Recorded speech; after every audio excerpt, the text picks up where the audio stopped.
Erga warra manarraa birrii fudhee almost gara waggaa tokko wayiteera. Innummaa akkaataatti dhiisee akkaataatti hojii maalii hojjedhee akkan hojjedhe isinitti argisa. Amma viidiyoo sadhumaa kanatti ni ilaala. Okay, kam jirtu fayyaa keessanii Kiyyaan jedhama. Social media marketer, logo designer, Facebook ad specialist, video editor.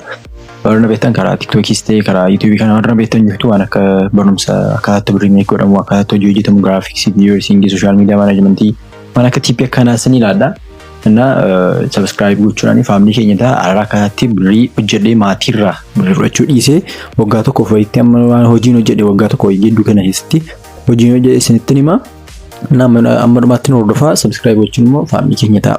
Okay, jalqabarratti akkamna hojichi kan jalqabe waggaa tokko fa'iteera argini intiraate tu gibbiirudha remediaalii tu barachaa jirudha. Remediaaliin join godhe Kam nungode remedial tu barachaa birrii barbaachisu birrii maatiin argamtu xinnoon hanqachaa dhufe. So maal gochuun qaba birrii meeqa gochuun qaba.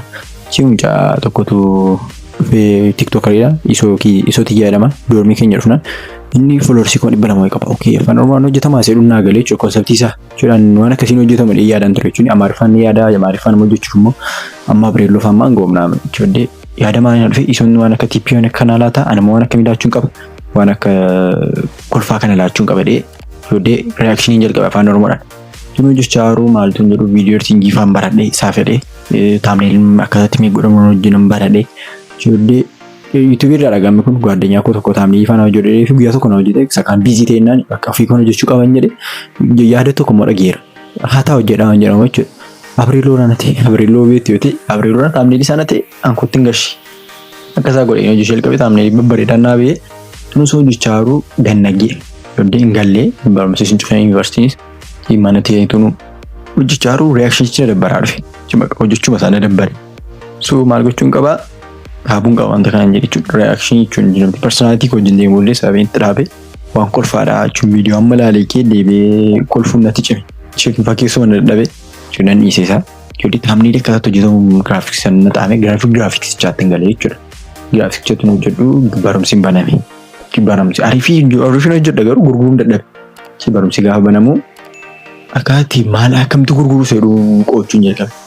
Yoodee maal jedhee naannoo keessan ilaalaa waan jedhu jira la. Yoonaas Mooraa nagee zuuriyaachuun yoo jettan zuuriyaachuun yoo lannasuuf fixuudha. Yoodee bakka gaafa naannoo koo ilaalu hoteelonni jiru.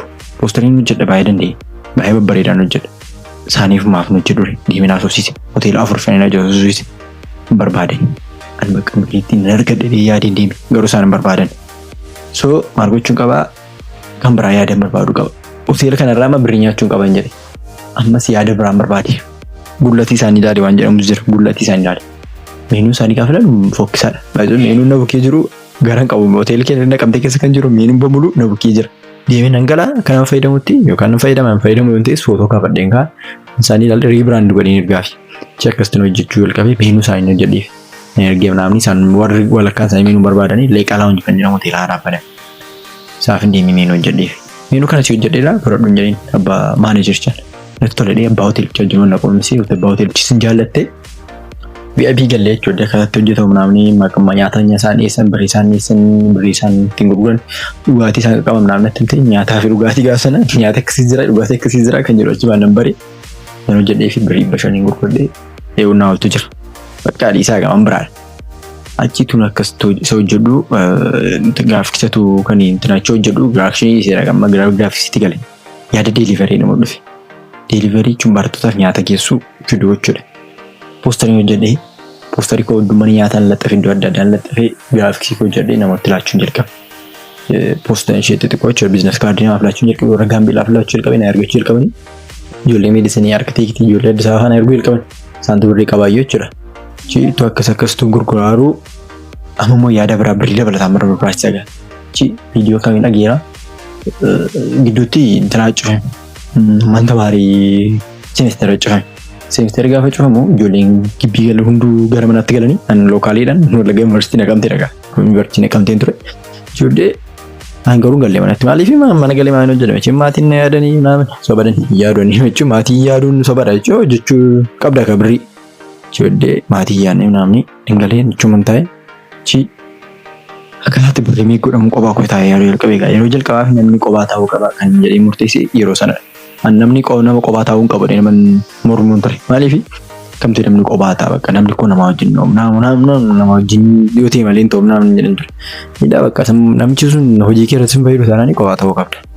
Jedhee qobaan taa'ee tun jedhu kaaffeen deemaa kan deebi'aa doormiin jira hojii duwwaa yaada. Mucaa tokkotu viidiyoo hojjetaa viidiyaan nama warri content creatoronni guguddaa akkasatti hojjetan hedheetu viidiyoo isaanii deemanii hin qarratsu ijoollee editii godhuu fi laatu fedhe. Akkasitidha kan isaan hojjechaa jiran. Akkasidha eeyyana.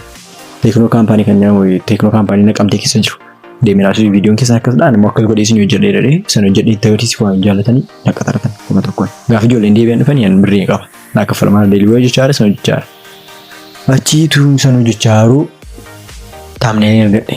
Taamneelii dooktarii tokkotu badaa taamneelii isaan bareedu yuutuubii irratti. Yuutuubii isaa deemee fa'aa godhee hojjedhee taamneelii isaa karaa tiiktookii deemee immoo karaa keessaan ergee fi karaa meesejii ergee fi achi karaa koomentii deemee nan sardeen bakka taamneelii ishee hojjedheera karaa yuutuubii waan si ergee qaba karaa teekstii waan si ergee qaba deemi ilaalee naam jedhee. Deemi ilaalee jaalate telegiraam lakkoofsaan ergee telegiraam ergee fi footoo ariifii na ergee footichas bareechee hojjedhee ergee fi ji'a tokkoof na qaxaree 5,500. Asii kuma tokko 5,500 deelivariin bakka matee na argadhaa. Ammas gara 3,000 fayyaa argadhaa jechuudha. Bara manaarraa nan dhaabee barreeffachuu. Dhaabate. Eessa seemistara barree waggaa darbe seemistara irratti jechuudha. Dhaabateera yeroo sana. Isa dura xiqqoo dura dhaabateera. Bakka sirriimatti immoo kan hin dhaabee gaaf sanadha. Achi gara maal gochuun deemee taamneelii erguu hojjedhee achi Safaarikoomiin argadhe. Hojii Safaarikoomii gaafa argadhu birrii asiin argachaa jira maaltu deemee naa banaa hidhee nama maaf kan dhabnaan jedhe. Dogoggora cimaan hojjedhe.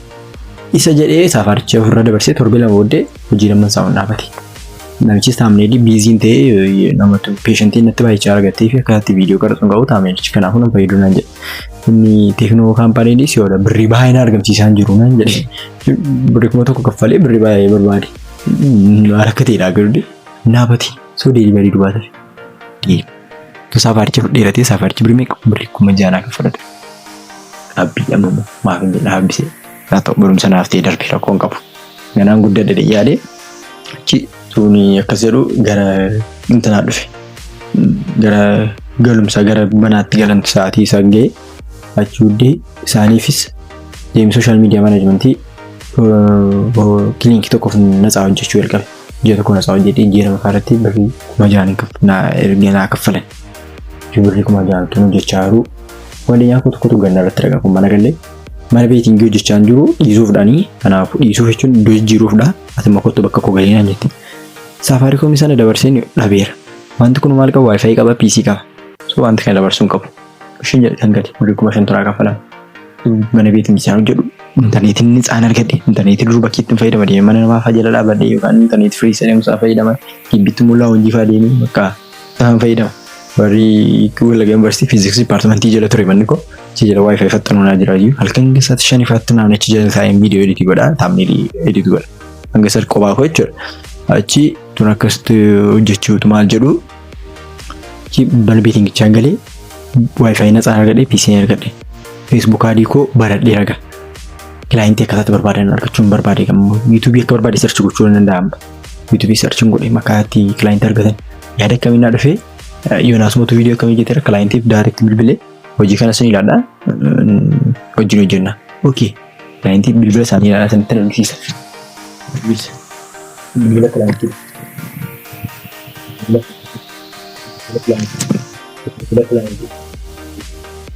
Namni kun gaanii hin argatanii Facebook adii dhagaa. Facebook adiif san bilbileedha. Kilaayintii achi taa'e mana beetiin keessa taa'e. So amma gara intanaatti hin galee gara sooshaal miidiyaa maanaajmentii hojjedhaa, Facebook adiin hojjedhaa, poosterii hojjechaa jira mana beetingiitti. Waayifaayi firii argadheera. Ji'a guutee ijoollee gibbiin isa akka banamuu ta'e. Ichi dhaabuun qaba mana beetingicha. Mana beetingicha dhaabee birrii kuma 4 wayii qodaatti biteef ta'eera. Birrii kuma 1 wayii inni waan naafi. So maal gochuun qaba maal gochuu danda'ama? Birrii kuma 1 yookaan unlimited internetii bituu yookaan biricha waan taanitti balleessu. Kuma 1 gochuu balleessuun akka itti qabaa ijama. Naaf dhaga. Unlimited internetiin deemee daayirektiiviti. Itti isa deeffachuu fi jedhee taa'ee hojjechuu jalqabe. Poosterii bakka waan hunda isaa hojjechuu jalqabe.